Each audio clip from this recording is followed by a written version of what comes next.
Culte Espoir. Une heure de culte hebdomadaire préparée par Amandine, Marina, Mildred et leur équipe. Bonjour chers auditeurs, chères auditrices, je suis super contente de vous retrouver pour ce nouveau temps de culte. Bonjour aussi à nos chroniqueuses du jour, bonjour Romina. Bonjour. Bonjour Juliana. Bonjour. Et bonjour Marina. Bonjour. Le thème d'aujourd'hui est inspiré d'une prédication que j'avais entendue il y a des années à l'église de Collonges-sous-Salève et qui avait été faite par toi Marina justement.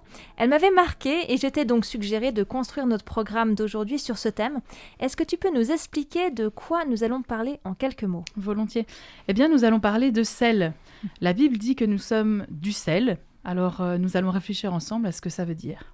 Nous sommes du sel. Bon, ça mérite réflexion, effectivement. Eh bien, sans plus attendre, c'est parti. Je prie que ce temps soit un temps guidé par le Saint-Esprit, que nous puissions, à travers ce partage, grandir dans notre connaissance de Dieu, dans notre connaissance de nous-mêmes et vivre un temps fort avec Dieu.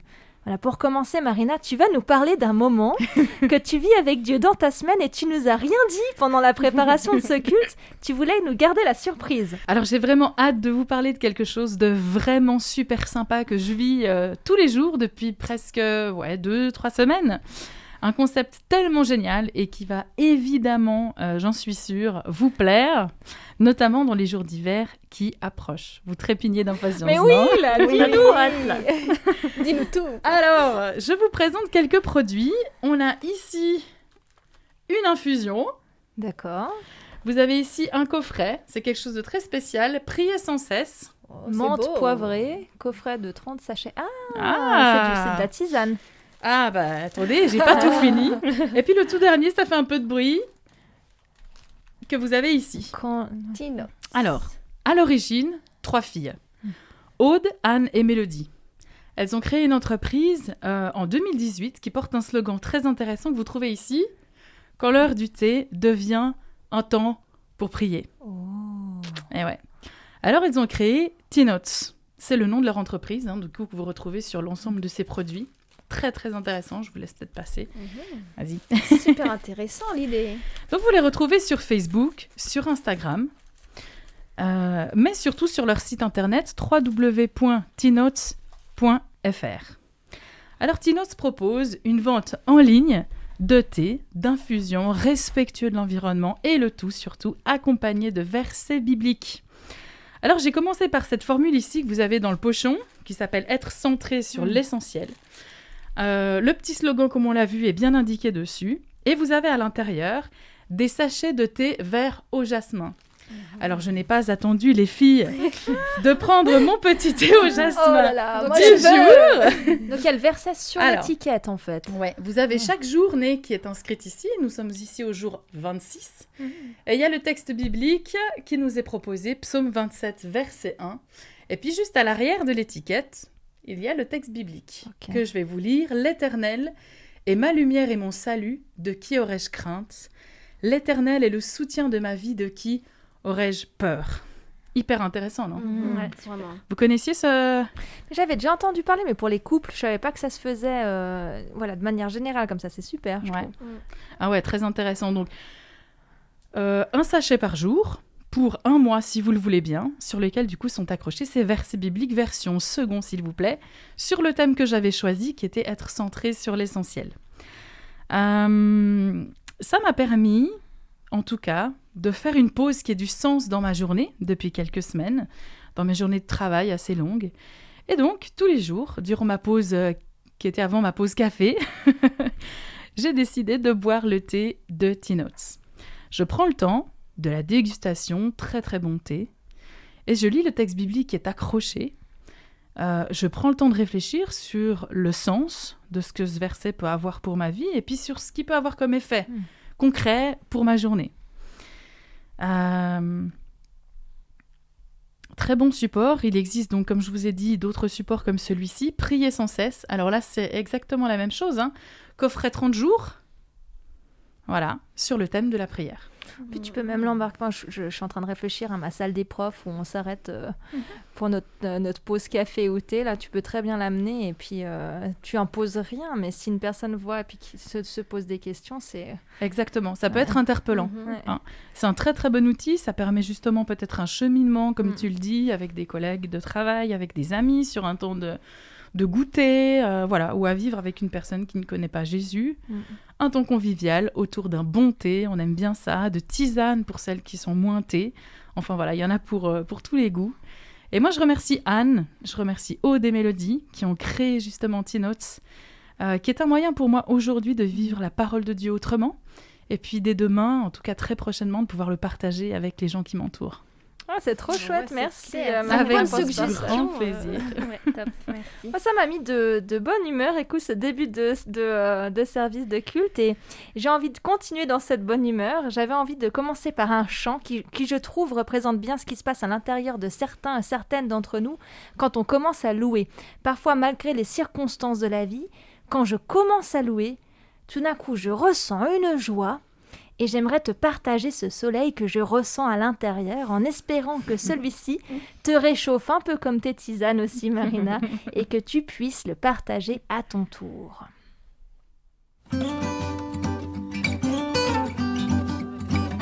Oh, quel beau soleil dans mon âme. Il éclaire, illumine tout. À ses rayons, mon cœur s'enflamme et je vais chantant partout. Dans mon âme, un beau soleil brille, son rayon doux et joyeux répand un éclat qui scintille, c'est le sourire de Dieu. Oh, quel beau soleil dans mon âme, il éclaire, illumine tout. À ses rayons, mon cœur s'enflamme et je vais chantant partout. Mon cœur était plein de ténèbres quand parut un jour nouveau. Au loin fuyaient ombres funèbres devant un soleil si beau. Oh, quel beau soleil dans mon âme, il éclaire, illumine tout. À ses rayons, mon cœur s'enflamme et je vais chantant partout.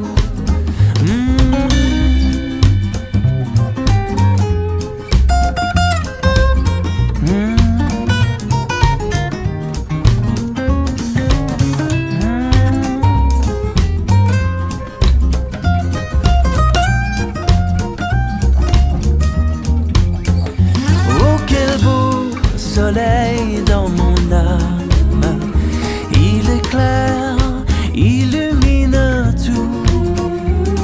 À ses rayons, mon cœur s'enflamme et je vais chantant partout. Gloire à Dieu, gloire à Dieu, que ce chant retentisse en tout lieu. Gloire à Dieu, gloire à Dieu, que ce chant retentisse en tout lieu. Gloire à Dieu, gloire à Dieu, que ce chant retentisse en tout lieu. Gloire à Dieu, gloire à Dieu, que ce chant retentisse en tout lieu. Gloire à Dieu, gloire à Dieu, que ce chant retentisse en tout lieu.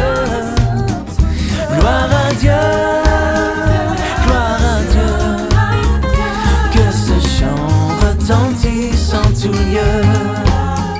Gloire à Dieu.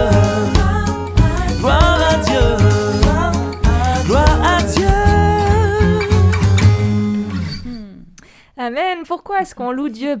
Notamment parce que c'est si bon de le louer. J'ai 1000 raisons de louer Dieu. Alors, petit exercice les filles, je vous invite à dire « Je te loue Dieu car tu es » et mettre les adjectifs de ton choix. Je commence. Je te loue Dieu car tu es étonnant, tu es le Dieu de l'espérance et tu es fidèle. Je te loue Dieu car tu es toujours le même. Quand d'un jour à l'autre tout peut changer, toi tu ne changes pas, ton amour pour moi ne change pas. Je te loue Dieu car tu es mon conseiller. Quand j'hésite sur la voie à suivre, je me tourne vers toi et tu me conduis dans des chemins qui sont sûrs. Tu sécurises mes pas. Je te loue car tu es mon créateur. Tu tiens le monde entre tes mains et tes œuvres sont merveilleuses, magnifiques. Amen. Et écoutons, c'est si bon, interprété par l'Église Sans Frontières et Maggie Blanchard. Et je t'invite, cher auditeur, chère auditrice, pendant les moments sans parole du chant, à toi aussi dire à Dieu pourquoi tu le loues. Goûtons-le parfaitement et complètement. C'est si bon de le louer. C'est pas vrai?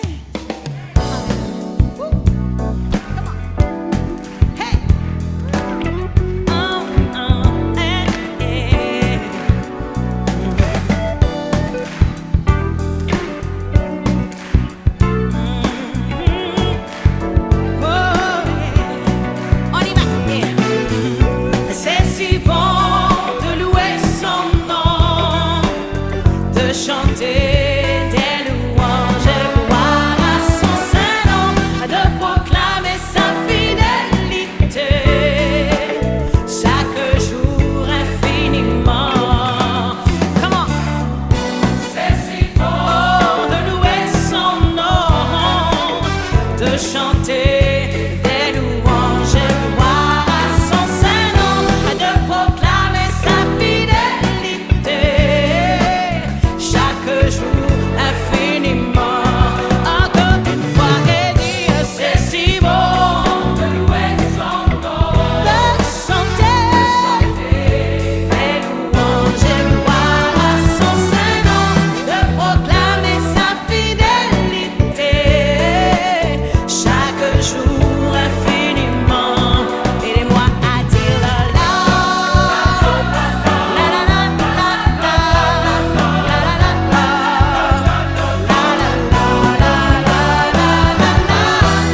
d'où me vient ce beau soleil? D'où me vient cette joie malgré les difficultés de la vie? Personnellement, c'est de cette relation avec Dieu, Dieu en moi. D'ailleurs, les chrétiens disent souvent Dieu ou Jésus en moi, et ça peut paraître un peu abstrait. Et voilà un chant qui nous aide, qui nous donne quelques pistes sur ce que cela peut bien vouloir dire. Je ne possède.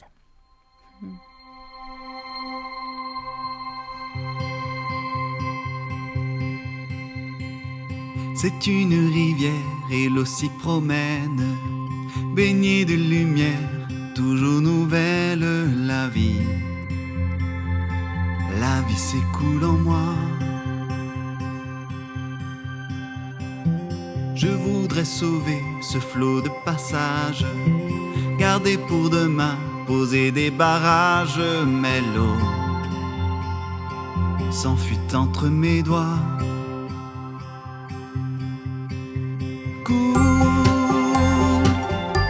Coule à travers moi. Je ne possède rien.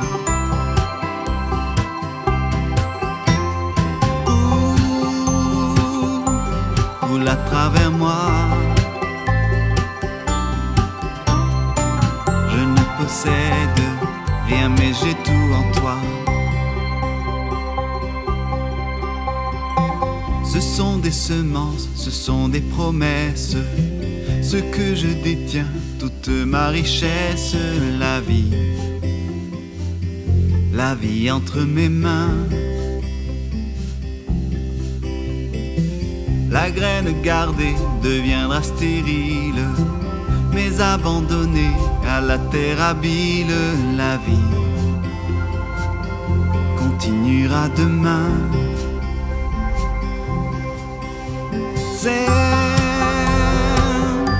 Sème à travers moi. Je ne possède pas.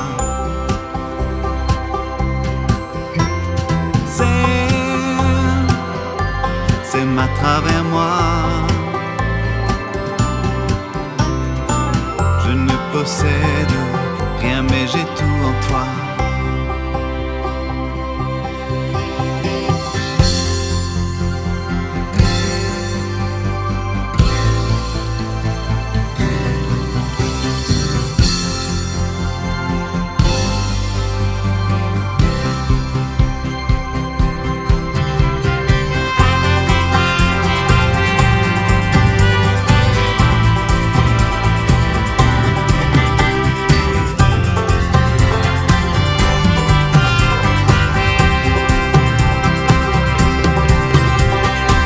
J'ai peur de perdre, de disparaître, mais le mystère c'est que pourtant, c'est quand je lâche que j'ai vraiment. Et je m'accroche au peu que j'ai, mais le miracle c'est que pourtant, c'est quand je lâche que j'ai vraiment.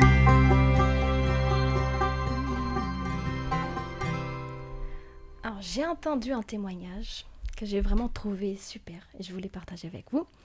C'est l'histoire de Andressa, c'est une jeune fille de 13 ans. Alors Andressa, elle est née au Brésil, dans un petit village pauvre. Et malgré son âge, elle avait déjà un emploi du temps super chargé. Mais tout simplement parce qu'elle avait décidé de consacrer beaucoup de temps pour partager l'amour de Dieu autour d'elle et l'espoir aussi. Donc, alors, qu'est-ce qu'elle faisait pendant ces heures, ces journées? Tenez-vous bien parce que c'est pas mal. Toutes les semaines, elle animait un programme à la radio. Donc, elle partageait des mots d'espoir, des histoires pour les enfants. Puis, elle visitait aussi les personnes âgées de la maison de retraite. Donc, elle chantait avec eux. Ils faisaient des jeux, ils priaient ensemble. Et elle prenait vraiment le temps d'écouter leurs souffrances, leurs histoires, parce que vous savez qu'ils aiment bien parler, raconter un peu ce qu'ils ont vécu. Tous les mercredis aussi, en fait, elle recevait des gens, des familles pauvres chez elle. Elle mettait à disposition du matériel. Et donc, ils faisaient de l'artisanat. Puis, ils vendaient pour pouvoir avoir de l'argent pour vivre, en fait, tout simplement. Et encore, ce n'est pas fini. Elle organisait aussi chez elle un petit groupe d'études de la Bible pour les enfants de son quartier. Alors ce petit groupe a commencé petit et puis il est devenu grand. Beaucoup de succès à tel point que le salon n'était plus assez grand pour accueillir tout le monde. Donc, ils ont décidé de se partager en plusieurs petits groupes. Donc, ça fait que il y a d'autres enfants encore qui ont pu venir et d'autres enfants aussi qui sont devenus leaders et animateurs dans le petit groupe. C'est incroyable, elle avait une formation ou comment ça lui est venu ces idées? Mais en fait, elle n'avait pas de formation. Je vous rappelle qu'elle avait 13 ans. Ouais, 13 ans, quoi. C'est juste une petite fille, une jeune fille. Bon, pas petite, mais une jeune fille, quoi, qui aimait son Dieu. Et en fait, elle voulait faire de son mieux avec ce qu'elle savait, tout simplement. D'ailleurs, elle a dit, je la cite, « Je suis un enfant normal, je joue, j'étudie, mais Jésus nous a donné 24 heures. Il nous faut faire notre part maintenant, car peut-être que plus tard, ce ne sera plus possible. » Et malheureusement, Andressa a perdu sa vie dans un accident automobile et est décédée à seulement 14 ans. Donc, un an après avoir commencé tout ce travail. Donc, elle a vécu peu de temps, malheureusement, mais elle a fait beaucoup, elle a touché des centaines de personnes entre les auditeurs de la radio, les enfants qui ont connu Jésus grâce à son initiative, les familles pauvres, et qui ont pu récolter de l'argent, et puis les personnes âgées. Bref, c'est énorme. C'est à la fois tragique et inspirant. Ouais. Elle avait que 13 ans et pourtant elle était déjà si engagée à faire du bien autour d'elle. C'est un vrai témoignage de foi en action. Elle était vraiment une lumière dans son quartier. Alors c'est clair que perso, moi, ça m'invite à sortir de chez moi, en fait. À aller rencontrer le monde, à aller rencontrer les gens qui sont autour de moi, tout simplement. Et puis je me dis, Dieu nous a donné la vie. Je suis vivante aujourd'hui, je suis en vie. Donc voilà, qu'est-ce que je fais avec mon temps? Qu'est-ce que je fais avec cette vie que Dieu me donne? C'est vrai que moi, j'ai souvent trouvé des excuses pendant de longues années pour pas oser aller approcher les gens. C'est vrai qu'on peut toujours se dire, ouais, je suis pas assez calée. Si on pose des questions, je sais pas répondre. Comment est-ce que je vais être? Ou t'imagines le regard des autres. Si on me critique, si ça se passe pas bien...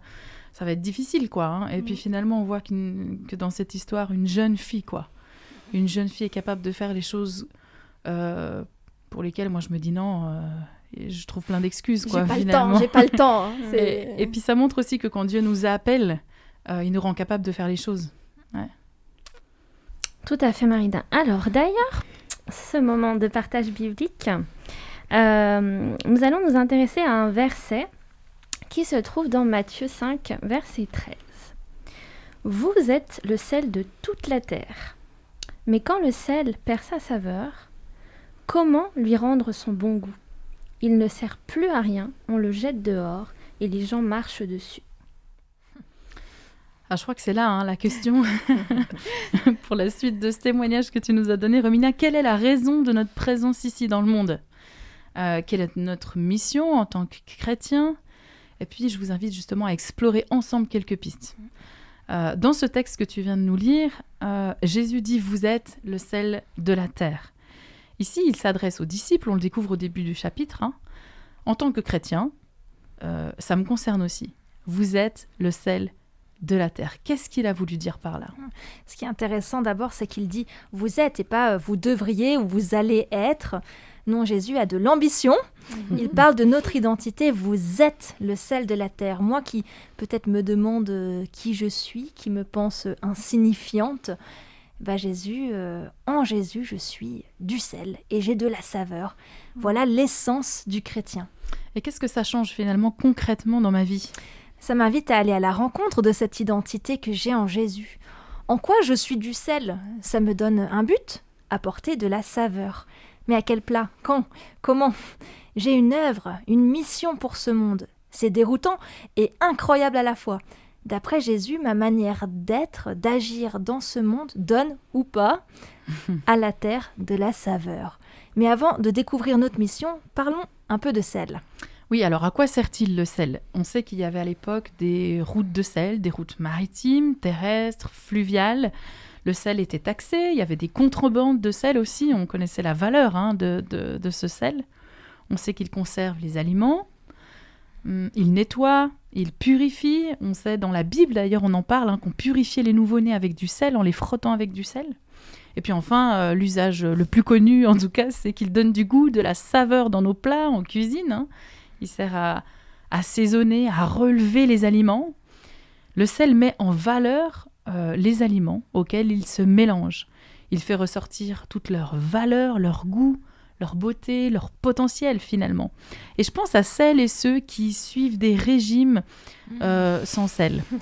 C'est regrettable, ça doit être vraiment difficile parce que tout devient fade. On sent l'apport du sel dans un plat qu'on peut penser pas terrible et puis finalement, tac, un peu de sel et bim, les saveurs arrivent, les goûts se juxtaposent comme ça fait un bien fou sur le palais, c'est vraiment délicieux. Oui, mais attention, trop de sel, c'est pas bon non Ah, plus. C'est clair. Le sel doit être justement dosé dans la nourriture pour avoir un impact. Trop peu sert à rien et on ne voit pas la différence, mais le trop de sel rend la nourriture immangeable. Aucun intérêt donc. C'est vrai. Pour avoir le bon effet, le sel doit être non pas en tas compact, mais intégré de manière équilibrée. On ne le voit plus, presque on ne devinerait pas qu'il est là, mais on sent la différence à chaque bouchée. On voit l'avant, l'après. Ainsi donc, le sel bien dosé peut agir sans éclat, mais en profondeur. C'est ça finalement, être sel de la terre. Et si on le transpose à notre texte, on pourrait dire que nous sommes appelés à vivre sur Terre, à nous mêler à la vie des autres, à notre entourage, à notre monde, sans s'imposer de manière compacte, mais simplement à notre place, en relevant les saveurs qui doivent être mises en évidence autour de nous. Je suis sel, non pas quand je vais prendre la place, mais quand, inspiré par l'esprit, je vais aider à faire ressortir de ceux qui m'entourent ce qui est bon, révéler l'identité cachée de chacun, parce que chacun peut être sel en Jésus. Le monde dans lequel nous sommes est en recherche de sens. On le voit aussi aujourd'hui dans ces périodes difficiles de Covid. Il y a une recherche de sécurité, tout ce que la société propose aujourd'hui n'apporte pas vraiment de réponse satisfaisante aux besoins profonds d'un être humain. Et on le voit donc dans ces périodes-là, les gens ont besoin d'être rassurés, ils ont besoin d'amour, de soutien, puis encore une fois de sens. C'est juste, et pourtant nous chrétiens, on s'est parfois repliés sur nous-mêmes. Pour de multiples raisons étranges, puisque Jésus a fait tout le contraire, puisqu'il a passé sa vie à se mêler aux foules. Celle de la terre, on en parle beaucoup, on en débat, on argumente, mais on a souvent oublié de le vivre. Le chrétien a-t-il oublié d'être pertinent ? Je crois que c'est le cas. Concrètement, être celle de la terre, c'est plutôt d'une attitude de vie dont on parle en fait. Et on a des fois du mal à vivre ce sel de manière équilibrée. Parfois aussi, nous avons été des chrétiens trop attachés au grain de sel, nous mêlant de la vie des autres. Puis là, c'est très différent, la nuance entre se mêler à la vie des gens plutôt que se mêler de la vie des gens. Et on s'est parfois trop souvent mêlé de la vie des autres en répandant du jugement, de la critique, de la condamnation sur les gens qui nous entouraient. Peut-être sous le prétexte d'une connaissance qu'on pouvait avoir ou qu'on pensait avoir. Et puis ça donnait comme une incohérence de vie de chrétien, ce que je dis, ce que je fais, comment j'agis, la valeur que je dis défendre, et puis finalement comment je m'y prends. Et c'est vrai que ça a parfois détourné le regard des gens de Jésus finalement. Donc tu l'as dit, c'est vrai que le sel ne se distribue pas n'importe comment. Alors je propose qu'on arrête des fois de bombarder les gens avec nos versets bibliques, déclamer à des mauvais moments, à des conseils qui ne sont pas toujours adéquats, notre morale, notre jugement sur ce qu'ils font, sur ce qu'ils ne font pas.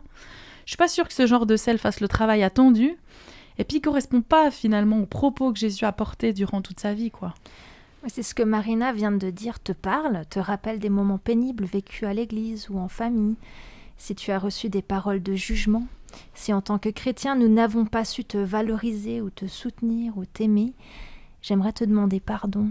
Pardon pour le tort qu'on t'a fait, pardon de t'avoir, par notre attitude ou nos paroles, donné l'image d'un Dieu conditionnel qui attendait de toi une perfection inaccessible, pardon de t'avoir fait douter de ta valeur, pardon de t'avoir éloigné de l'Église et de Dieu. Et la suite du texte dit « Mais quand le sel perd sa saveur, comment lui rendre son bon goût ? Il ne sert plus à rien, on le jette dehors, les gens marchent dessus. » Waouh, on se rend compte que le sel peut perdre sa saveur avec peut-être le temps, les événements de la vie. Lorsqu'un disciple, un chrétien engagé ne remplit plus sa mission finalement, il n'est donc pas utile pour le monde. Il a quelque part failli à son appel, il apporte plus de saveur autour de lui. Alors il a peut-être porté du fruit auparavant, mais il s'est perdu en chemin, son sel a perdu son goût. Et ça peut nous arriver parce que petit à petit, on a délaissé Dieu, parce qu'une épreuve est survenue et qu'on a perdu notre confiance en Dieu, parce qu'on n'ose pas nous positionner, c'est difficile. Peut-être parce que servir Dieu, c'est s'exposer et potentiellement parfois souffrir. Parce que se ranger à la majorité est plus confortable ou parce que s'engager pour Dieu, c'est lui obéir et parfois renoncer à ce que moi j'avais prévu pour ma vie. Parce que finalement, les compromis sont devenus une règle de vie. Parce que ça fait peur d'être différent. Enfin, il y a différentes raisons. Hein. Alors, on peut se sentir inutile pour Dieu, et du coup, on s'éloigne un peu plus de lui. Et oui, nous pouvons perdre notre saveur, oublier que nous avons cette mission de sel de la terre. Et ici, le texte nous dit qu'à ce moment-là, nous ne servons plus à rien. C'est dur comme réflexion. Violente réalité, si tu la prends comme ça de plein fouet. Comment tu te sens? Comment je me sens par rapport à ça? Est-ce que je me sens sel? Est-ce que j'ai de la saveur que je partage, qui fait grâce à Dieu la différence dans mon quotidien? Est-ce que je relève la vie, les valeurs que Jésus incarne autour de moi? Ou bien, mon sel en ce moment, tu vois, faudrait doubler la dose. C'est en moi et la saveur, pas top. Je suis pas trop sûre de faire la différence après tout. Ouais, parfois, on ne se sent pas à la hauteur, on se croit pas capable devant ce mandat qui paraît difficile. Comment retrouver ce sel, cette saveur qui animait ma vie de chrétienne d'autrefois? Et c'est peut-être un retour en arrière à faire, un retour vers Dieu, pour retrouver la saveur que nous avons perdue. Marcher avec Dieu, être sel de la terre, c'est quoi finalement? On veut bien, mais on fait comment? Tout est là, faut-il faire? Faut-il être? Et Jésus, dans ce texte, parle non du faire, mais de l'être. Être du sel, être sel du monde. C'est une attitude, un style de vie au quotidien. Je crois que cette notion d'être est fondamentale. Ouais, être sel de la terre. C'est vivre quoi? C'est d'abord ce retour vers Dieu dont tu viens de parler, Amandine. Je suis sel parce que je passe du temps avec Dieu, mon Créateur. Et plus je passe du temps avec lui, en lisant ma Bible, en priant, en ayant une relation, plus j'apprends à le connaître, à savoir quelle est sa volonté, et plus je vais lui ressembler. 1 Jean 2, verset 5 nous dit « Mais celui qui garde sa parole, donc la parole de Dieu, l'amour de Dieu, est véritablement parfait en lui. Par là, nous savons que nous sommes en lui. Je suis sel parce qu'il m'inspire, parce qu'il me guide, parce qu'il me remplit. Et ainsi, je suis sel non par ma force, mais par sa force. » Et la parole dit encore, on a un texte dans Galates 5, 22, « Mais le fruit de l'esprit, c'est l'amour, la joie, la paix, la patience, la bonté, la bienveillance, la foi, la douceur, la maîtrise de soi. » Alors, grâce au Saint-Esprit, je peux être sel. Par exemple, en valorisant les personnes qui sont autour de moi, en encourageant, en soutenant, en apportant ma contribution aux causes qui, pour un chrétien, sont importantes. Le chrétien est appelé à être un individu engagé. Il peut prendre position pour se lever contre les injustices, pour protéger le faible, etc. Et le monde qui nous entoure a besoin. A besoin d'entendre ça. Le monde a des besoins. Il y a des vies qui sont brisées, il y a des déceptions, des attentes. Ces gens sont autour de nous, et ils sont en recherche. Notre foyer, notre travail, aujourd'hui notre école, nos églises, notre voisinage sont pleins d'hommes, de femmes que Dieu veut soutenir, guérir, restaurer. Et Dieu veut que nous ayons un impact sur les nations. Voilà pourquoi il nous missionne pour la terre. Celle de la terre, c'est toi, c'est moi. Je suis en train de déménager et j'aimerais que mes voisins me disent avant que je parte « Oh, c'est dommage que tu partes.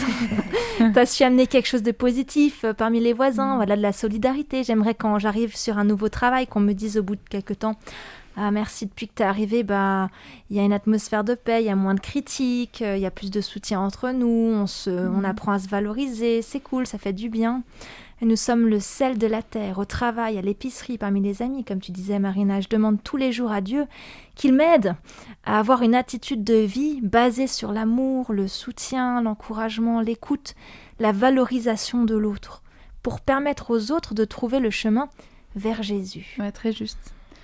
Ça, c'est faire une différence concrète dans le quotidien. Au travers de ta vie, au travers de ma vie, de mon témoignage, de mon attitude, de mon style de vie, alors les gens verront quelque chose de positivement différent en nous. Pas besoin de chercher très loin, l'appel de Dieu t'attend ici, là où sont posés tes pieds. Voilà.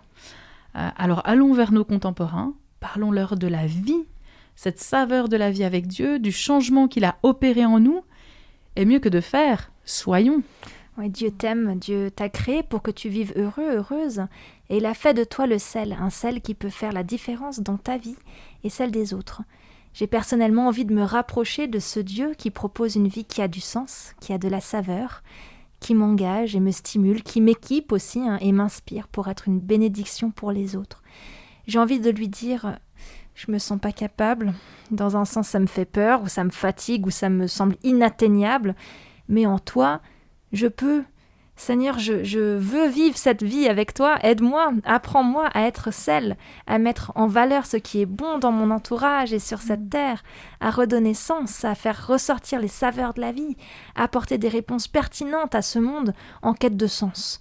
Aide-moi à faire la différence, non pas pour que les gens me regardent moi, mais pour que leurs yeux se tournent vers toi. C'est le sel que nous sommes agit dans la société. Il va donner envie d'y goûter aussi. Il y a quelque chose chez toi, je ne sais pas le définir, mais ça m'interpelle, ça me donne envie de connaître ce que tu as à partager. Et le texte de Colossiens, chapitre 4, verset 6, nous dit que votre parole soit toujours accompagnée de grâce, assaisonnée de sel, afin que vous sachiez comment il faut répondre à chacun. Que Dieu nous inspire à être des chrétiens pleins de saveur.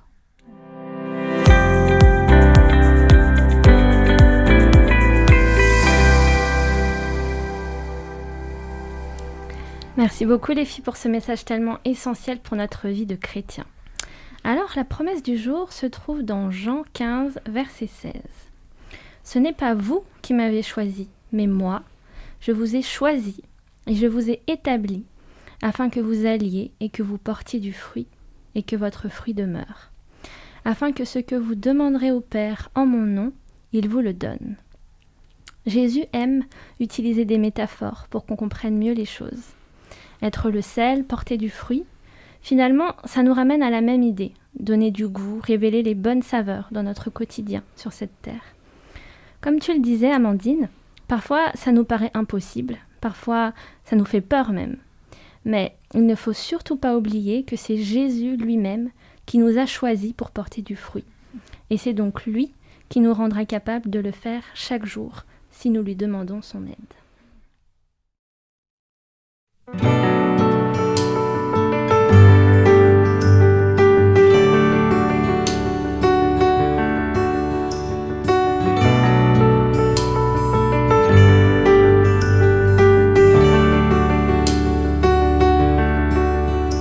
C'est au cœur du monde que je marche, que je vis. De ce même cœur où j'étais, Dieu m'a pris. Je me souviens de ce jour où il m'a sauvé. Je voulais alors le crier au monde entier. Au cœur du monde.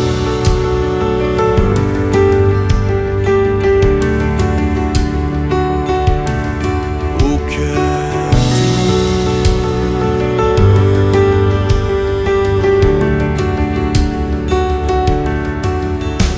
Je ne sais à quel moment je me suis endormi,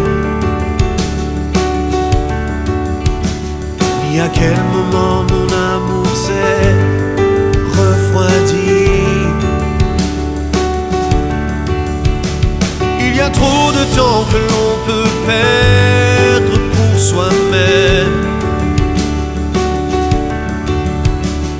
Quand le cœur de Dieu est tourné vers ceux qui se perdent, vers le cœur du monde.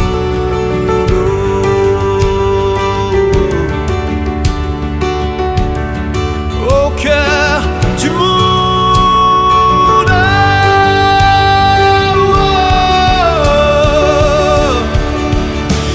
Il m'a dit qu'il avait seulement commencé de faire,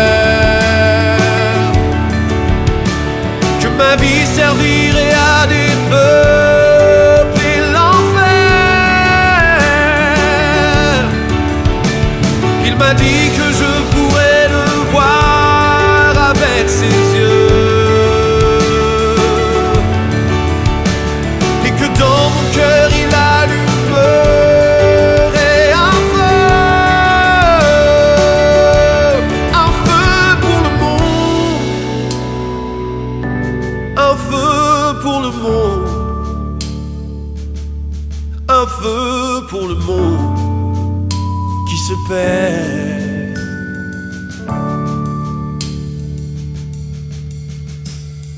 Oui, je crois que je peux le porter, car avec toi, rien n'est impossible. Tu as dit des œuvres bien plus grandes. Me voici, envoie-moi,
Vous n'êtes pas sans savoir qu'on trouve Dieu partout, et notamment dans différents arts. Aujourd'hui, je voudrais vous parler d'un film. Est-ce que vous avez toutes vu Bruce Tout-Puissant ? Oui, et moi en anglais. Je l'ai revu il y a pas longtemps d'ailleurs. Moi non plus, ça fait pas si longtemps que ça. Moi, je l'ai vu et ça fait bien réfléchir quand même. Ouais. Eh bien, je vais vous parler du film Evan Tout-Puissant, qui est sorti ensuite, et qui je pense est beaucoup moins connu. C'est en fait l'histoire du personnage biblique de Noé, transposé dans notre monde moderne.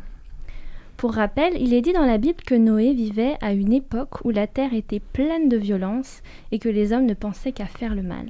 Bon, les choses n'ont pas beaucoup changé depuis quand même. Oui, malheureusement. La Bible nous dit que Dieu regrettait alors d'avoir fait l'homme et décida d'envoyer un déluge pour arrêter le mal. Heureusement, Noé avait continué à marcher avec Dieu au milieu de ces hommes mauvais, et Dieu décida de le sauver, lui et sa famille, ainsi que les animaux. Mais il voulait aussi le faire participer activement à ce sauvetage. Je vous invite à écouter un extrait de la bande-annonce, le moment où Dieu apparaît à Evan, le Noé de notre film, pour lui parler de la mission très spéciale qu'il lui donne. Mais Dieu seul sait pourquoi il a choisi Evan. Lâche-toi, fils, c'est le début de la sagesse. Qui êtes-vous? Dieu le Père. Ah, c'est ça.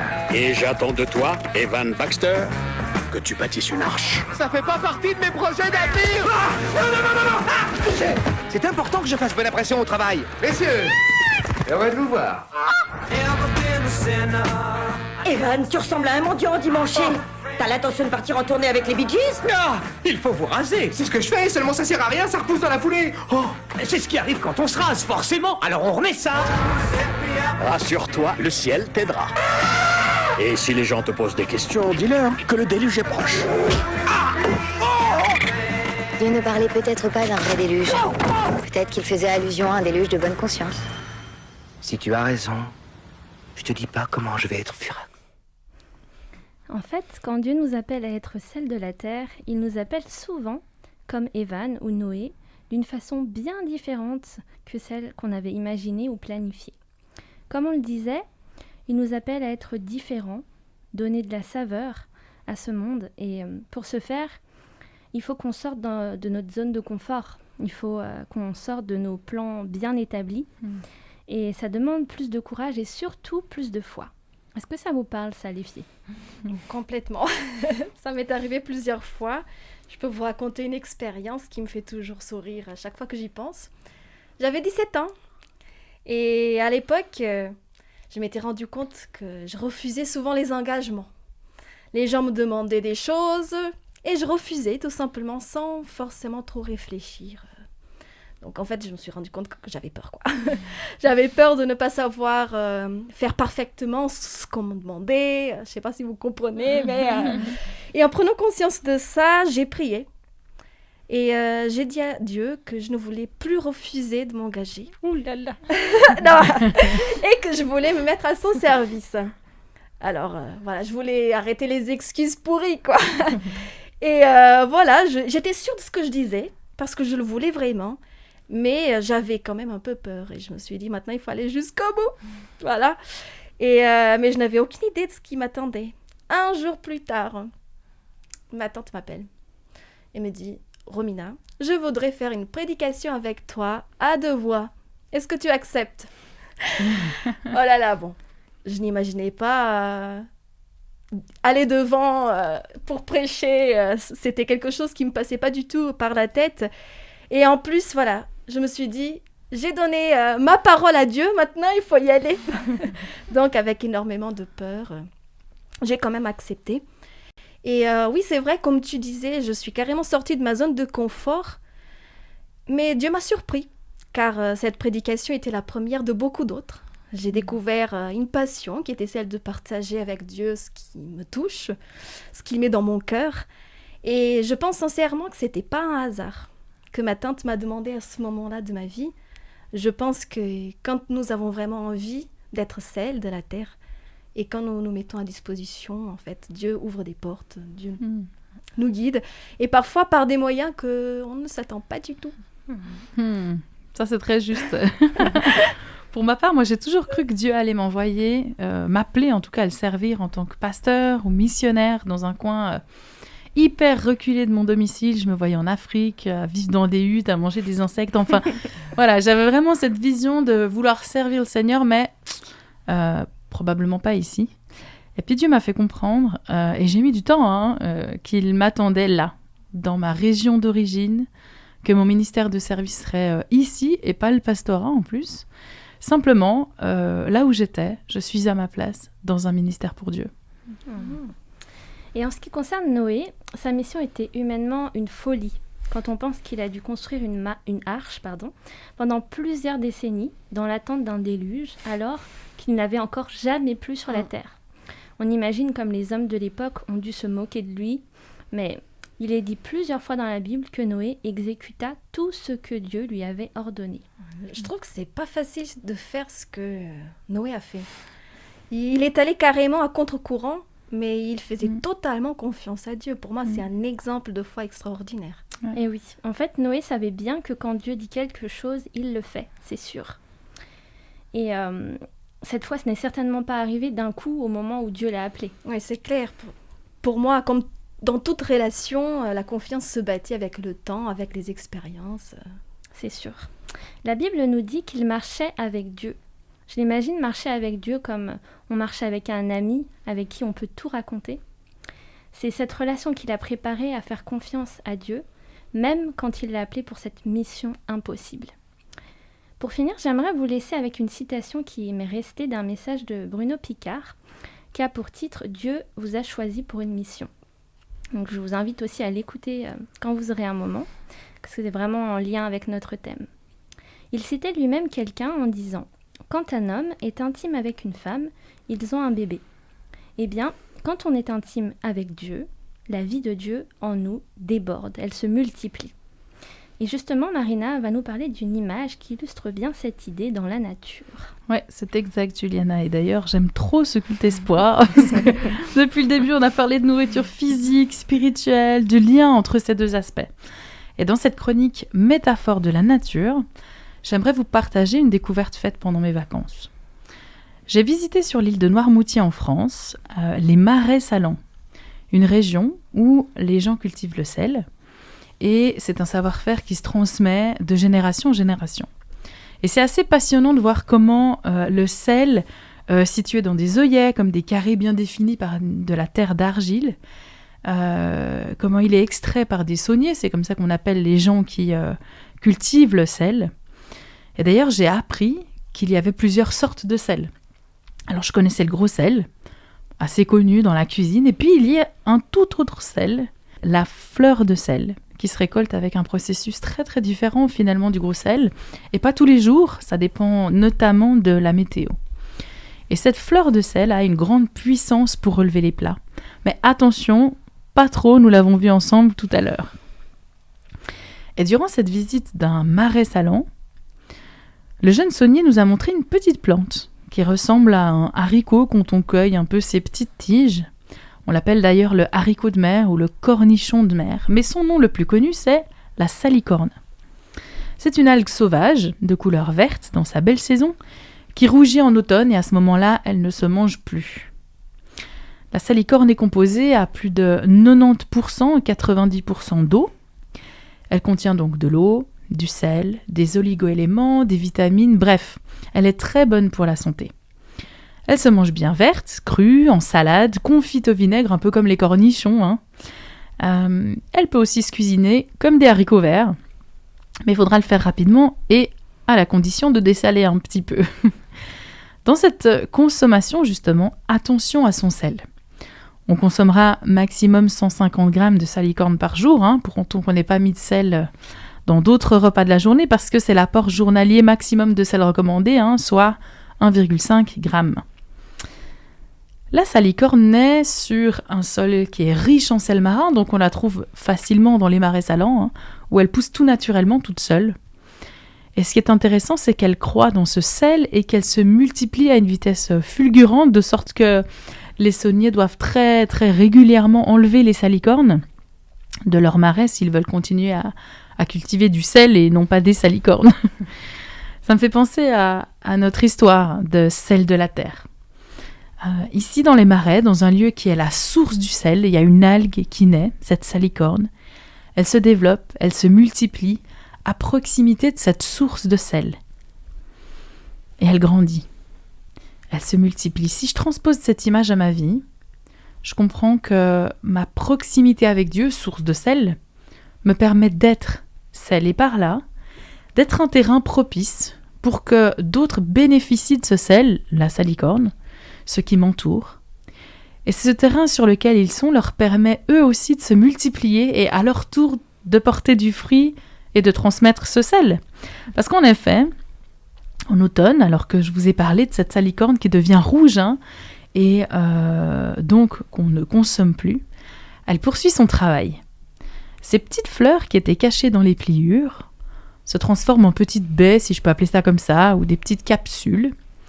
Et ces baies sont une excellente nourriture pour les oiseaux. Encore un passage de relais pour ce sel qui produit encore de l'effet pour ces oiseaux de mer. Voilà pour cette petite histoire. On n'imagine pas toujours combien notre relation avec Dieu peut faire naître des fruits insoupçonnés autour de nous. On peut vraiment tirer des belles leçons à partir de la nature, c'est incroyable. Merci beaucoup Marina pour cette métaphore. Tout ce qu'on partage aujourd'hui, ça me donne vraiment envie de parler avec Dieu, de tout remettre entre ses mains. Voilà, je vous invite à vous joindre à moi si vous le souhaitez. Mon Dieu, je me rends compte de mes imperfections, de mes silences face à la souffrance, de mon inaction. Et cela brise mon cœur, mais je sais que tu ne m'as pas laissé ces promesses pour que je culpabilise, mais pour que je me mobilise. Alors me voici. Je viens vers toi pour te remettre tout ce que je suis afin que tu me transformes. Change mon cœur, change mes intentions, change mes pensées, car je veux vraiment te ressembler. Je te donne mes mains, mes lèvres, mes pieds, et je te donne mon temps, espérant qu'à travers ton influence, je puisse répandre le bien autour de moi et être le sel que tu veux que je sois. Amen. Amen. Amen. Merci Romina pour cette prière humble et engageante à la fois. Eh bien, il n'y a plus qu'à passer à l'action maintenant. Alors, si on est très honnête, on sait tous que c'est justement là où ça coince. Parce que quand on entend ce type de message, on est regonflé à bloc, on est motivé. Mais la réalité, c'est que c'est beaucoup plus facile de rester bien au chaud dans notre zone de confort, dans ce que nous connaissons. Parce que aller là où Dieu nous appelle à aller, c'est nouveau, c'est l'inconnu, c'est ce qu'on ne contrôle pas. Et je trouve dingue comme parfois, même si on veut que les choses changent, on reste bien longtemps sans opérer le moindre changement parfois parce que ça demande des efforts et ça fait peur, le changement. J'aime cette citation qui nous pousse à chercher à aller plus loin, à passer à l'action. Si tu n'aimes pas ce que tu récoltes, change ce que tu sèmes. C'est encore plus parlant, je trouve, quand on pense qu'on est appelé à être sel de la terre. Est-ce que ce que l'on sème nous convient ? Ou est-ce qu'on trouve qu'il faudrait se bouger plus, pour semer mieux, semer autre chose ? Je trouve que c'est important ce que tu dis, de se poser ce type de questions parce que parfois on ne bouge pas simplement parce que nous n'y pensons plus. Alors ça vaut le coup de temps en temps faire un petit bilan personnel et intérieur et puis le remettre à Dieu. Oui, tout à fait. Alors aujourd'hui, je vais vous poser une question.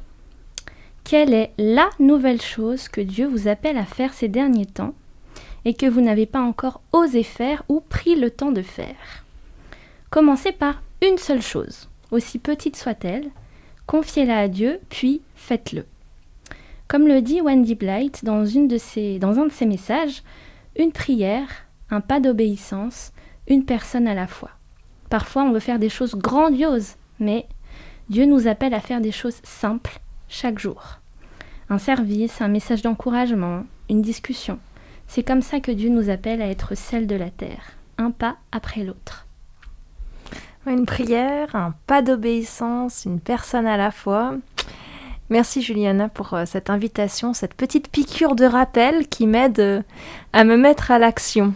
Et voilà, nous voilà à la fin de notre programme. Merci Juliana, merci Marina, merci Romina pour ce temps de partage. Soyez toutes les trois vraiment bénies. Vous êtes accompagnées cette nouvelle semaine qui arrive. Merci à toi, cher auditeur, chère auditrice, de nous avoir suivis. Sois également abondamment bénis et protégés. Que nous puissions toutes et tous être sel. Que nous puissions laisser Dieu nous utiliser pour donner une belle et douce saveur à notre vie et à celle des autres. Allez, à la semaine prochaine. Bye bye. Ciao.